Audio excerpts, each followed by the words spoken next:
Votre proche aime se déplacer à pied, mais vous le sentez hésitant. Il vous semble notamment gêné par la luminosité. Des lunettes à filtre thérapeutique de différentes teintes permettent une meilleure perception des contrastes et une baisse de la sensibilité à la lumière. Et le port d'un chapeau ou d'une casquette de se protéger de l'éblouissement.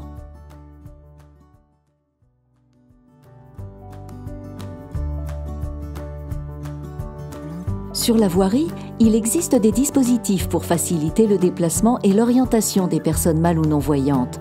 La bande d'éveil de vigilance signale un danger grâce à son contraste et ses reliefs. Certains feux disposent d'une information vocalisée permettant de savoir quand traverser sur un passage piéton. Et les transports en commun proposent de plus en plus d'annonces sonores à chaque arrêt.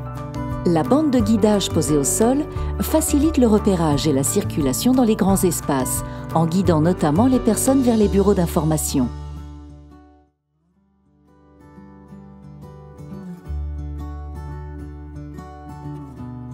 L'utilisation d'une canne est souvent un cap difficile, l'acceptation de son usage nécessitant une prise de conscience de son déficit visuel.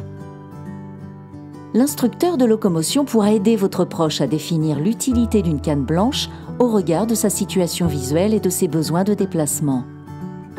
Il existe deux types de cannes.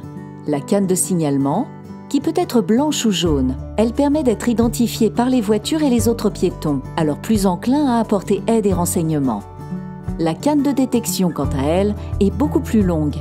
Elle est utilisée par les personnes aveugles ou très malvoyantes pour détecter les obstacles.